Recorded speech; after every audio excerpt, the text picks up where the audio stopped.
राजा भोज के मन में एक बार एक प्रश्न खड़ा हुआ कि मेरे को इतना साम्राज्य मिला है, इतना सुख, इतना वैभव, इतना यश, ये सब मिला हुआ है, तो आखिर ये मेरे किस कर्म का फल है? कौन सा मैंने पूर्व जन्म में ऐसा पुण्य किया था जिसके फलस्वरूप इतना बड़ा साम्राज्य मेरे को आज प्राप्त हुआ है? उसके मन में बहुत उत्सुकता हुई कि हम जाने। उन्हें अपने राजपुरोहित के सामने ये प्रश्न रख दिया। जो भी विद्वान लोग थे, कई विद्वानों से के समक्ष में ये प्रश्न उन्होंने रख दिया।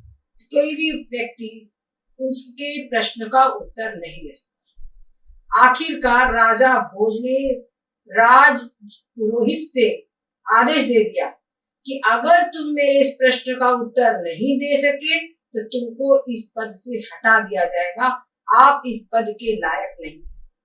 राजपुरोहित बहुत ही चिंतित हो गए। वो अपने घर गए और बहुत चिंतित अवस्था में ही वो दिखने लगे। उनकी एक पुत्री थी 3 वर्ष की। उस पुत्री ने देखा कि मेरे पिता बड़े चिंतित हैं, तो उसने कारण पूछा। पिता ने कहा, बेटा तुम इतनी छोटी बच्ची है, तुमको मैं क्या बताऊं? लेकिन बच्ची जिद पर अड़ गई कि मेरे को बताइए, मेरे को बताइए। तो फिर आखिरकार राजा भोज ने बच्ची को अपनी चिंता का कारण बता दिया कि राजा ये जानना चाहते हैं कि उनको ये जो साम्राज्य मिला हुआ है ये किस पुण्य का फल है। तो उसने कहा, पिताजी इतनी सी बात है, राजा के प्रश्न का उत्तर मैं दूंगी, आप मेरे को राजा के सामने ले चलिए। मंत्री बोले, ये मेरे को और फंसाएगी, लेकिन बच्ची ने जिद पकड़ ली, मेरे को राजा के पास ले चलिए। तो फिर राजा भोज के सामने राजपुरोहित को अपनी बच्ची को ले जाना पड़ा। वो अपनी बच्ची को उसके पास ले गए। तो उस बच्ची ने कहा, महाराज आप प्रश्न करता है और मैं प्रश्न का उत्तर देने वाली हूँ, तो आप भी बताइए किसका सिंहासन कैसे होना चाहिए। राजा ने समझ लिया। तो राजा ने उस बच्ची को ऊंचे सिंहासन पे बिठाया और खुद नीचे बैठे और कहा कि अच्छा बेटा बताओ, मेरे किस पुण्य का फल है ये सारा साम्राज्य। उस बच्चे ने कहा कि महाराज आप चले जाइए गंगा के किनारे किनारे किनारे किनारे।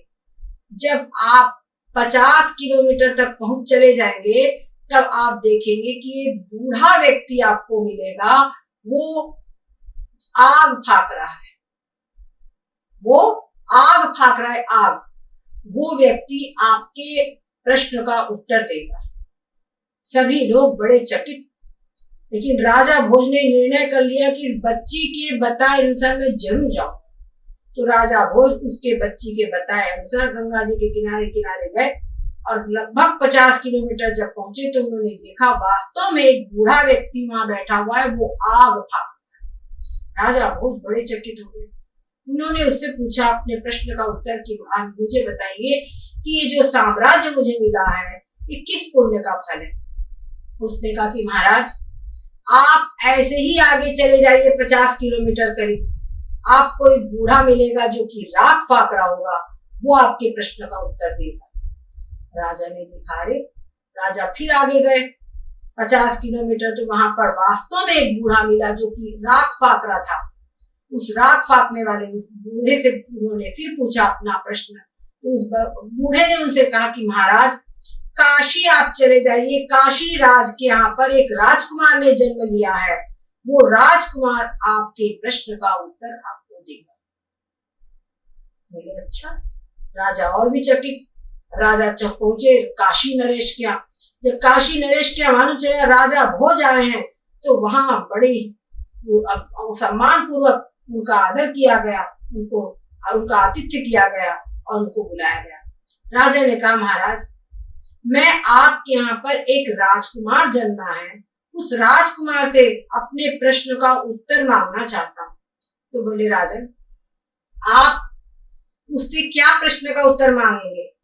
वो तो जब से पैदा हुआ है आज 8 दिन हो गए, केवल रो रहा है, दूध भी नहीं पी पाता है, बस रो रहा है। तो राजा ने बोला कि चाहे जो कुछ भी हो आप मेरे को उससे मिला दीजिए। राजा को वहां पर ले जाया गया तो वो छोटा सा राजकुमार जो उस समय पर करीब 7-8 दिन का जन्मा हुआ बालक था, वो बड़े आराम से उठ करके बैठ गया और राजा से बात किया। राजा ने उससे पूछा कि मेरे प्रश्न का उत्तर आप बताइए कि मेरे को जो साम्राज्य मिला है वो किस पुण्य का फल है। तो उसने कहा बालक ने कि महाराज मैं आपको बताता हूँ। 4 मित्र थे, वो चारों मित्र बड़े ही गरीब थे और भिक्षुक थे। वो लोग एक बार ऐसा हुआ कि उनको करीब 4-5 दिन से भोजन नहीं था, बहुत भूखे हो गए थे। तब कहीं से उन लोगों को 4 रोटी मिली, तो चारों ने एक एक रोटी परस्पर में बांटी। उसी समय पर एक बूढ़िया वहां पर आई और उसने कहा कि मैं बहुत भूखी हूँ, मेरे को 3 दिन से कुछ खाने के लिए नहीं मिला है, मुझे कुछ खाने को दे दो। तो जो पहले के पास गई तो पहले ने कहा कि तुमको मैं रोटी दे दूं तो क्या मैं आग फाकूं? और तब उसने दूसरे के पास गई तो दूसरे ने कहा कि तुमको मैं रोटी दे दूं तो क्या मैं राख फाकूं? फिर वो तीसरे के पास गई तो तीसरे ने कहा कि मैं अगर तुमको रोटी दी तो क्या मैं भूखा मरूं? उसके बाद वो बुढ़िया चौथे के पास गई, चौथे ने अपनी एक रोटी में से आधी रोटी उसको दे दी। तो समझो राजा ने कहा कि महाराज वो चौथे आप हैं और तीसरा मैं हूं। मैंने कहा था कि क्या मैं भूखा मरूं, तो मैं भूखा मर रहा हूं। और जो आपने देख कर आए हैं जो राख फाक रहा है वो दूसरा है, और जो आपने देख कर आए आग फाक रहा है वो पहला है। हम ही 4 लोग बेकार। राजन तुम्हारी वो आधी रोटी जो तुमने उस बुढ़िया को दिया था, उस आधी रोटी का फल है ये सारा का सारा साम्राज्य। और कहा कि जो बुढ़िया तुम्हारे यहाँ जो पुत्री तुम्हारी है वो है राजपुरोहित की पुत्री, वो वही बुढ़िया है। बस राजा गए और उनको अपने प्रश्न का उत्तर दिया। तो बात यह है कि हम लोग कई बार दान देते हैं, प्रायः लोग दान देते हैं तो किस लिए देते हैं कि हमारा यहाँ पर नाम लिखा जाए। अगर हम नाम लिखाता जाता तो हम देते हैं। कई जगह होता कि इस लिस्ट में हमारा नाम लिखना चाहिए, पेपर में हमारा नाम आना चाहिए आदि। और एक बात और होती है कि हम जो दान देते हैं वो हम खुद कितनी कंडीशन में है और हमने कितना दिया ये मायने रखता है। वहां पर वो चारों ही कई दिन से भूखे थे, 4-5 दिन से भूखे थे और वो तीनों ने तो बिल्कुल इनकार कर दिया। एक स्वाभाविक बात है कि 4 दिन से कोई व्यक्ति भूखा हो और उसको वो एक रोटी मिले तो वो एक रोटी भी खुद के लिए पर्याप्त नहीं होती है। उस कंडीशन में कोई दूसरा मांगे कि इस एक रोटी में से हमको दो और उसमें से देना, तो वो वास्तव में व्यक्ति को के मन में कंजूसी कृपणता आ जाती है। पर उस कंडीशन में भी अपने में से आधी रोटी देना बहुत बड़ी बात है। तो इसीलिए उस आधी रोटी का फल क्या हुआ? राजा भोज का साम्राज्य। और कई बार होता है, आप देखेंगे समाज में किसी की इनकम है 1 लाख रुपए और वो व्यक्ति अगर 500 रुपए का दान करता है तो उसके हिसाब से कुछ भी नहीं। पर किसी की इनकम है मान लीजिए 5000 रुपए और वो व्यक्ति 500 रुपए देता है तो उसके लिए बहुत बड़ी चीज है। तो बात 500 रुपए की नहीं है, तुम्हारे पास कितना है उसमें से तुम कितना दे रहे हो, तुम्हारा कितना समर्पण, कितना % तुम समर्पित कर रहे हो, ये महत्वपूर्ण बात है। हमारे धर्म शास्त्रों के अनुसार व्यक्ति को अपनी आय का 10% यानी 10वां हिस्सा दान देना चाहिए। पर क्या होता है, जो गरीब आदमी जिसके पास कम है वो तो सोचता है कि ये धर्म है मैं 10% दूं, पर जब अमीर आदमी होता है तो उसके पास वो 10वां हिस्सा बहुत अधिक हो जाता है, उसको लोभ उत्पन्न होता है कि अरे इतना मैं दूंगा, तो वो नहीं देता। तो क्या है, अगर वो व्यक्ति 10% दे रहा है, जो 5000 रुपए कमाने वाला अगर 500 दे रहा है तो वो उसका 10% हो गया, वो उसका 10% दे दिया उसने। परंतु 1 लाख रुपए कमाने वाला यदि 500 रुपए देता है कि 1000 रुपए भी देता है तो वो उसका 10वां हिस्सा नहीं हुआ, 10वां हिस्सा भी नहीं हुआ। तो इसीलिए जो 5,000 रुपए ने कमाने वाला जो 500 रुपए दे रहा है उसकी वैल्यू अधिक है, जबकि 1,00,000 रुपए कमाने वाला जब दे रहा है तो उसकी वैल्यू नहीं है।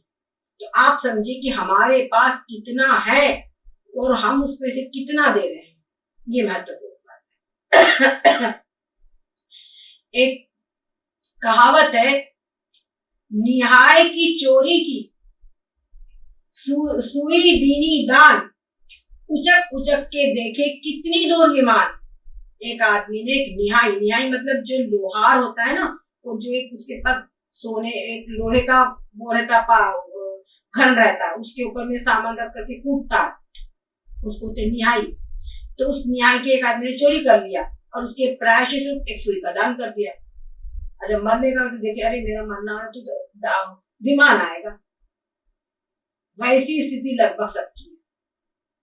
तो इसीलिए हमको अपने पास जो कुछ भी है उसमें से हमको अपनी क्षमता से अधिक किसी जरूरतमंद को देना चाहिए। और ये भी एक मायने रखता है कि वो बुढ़िया भी कितनी भूखी थी, उस जरूरतमंद को जो दिया गया वो बहुत ही अधिक फलकारी है, फलीभूत होगा। तो वो आधी रोटी के बदले में राजा भोज का साम्राज्य पूरा था। इस बात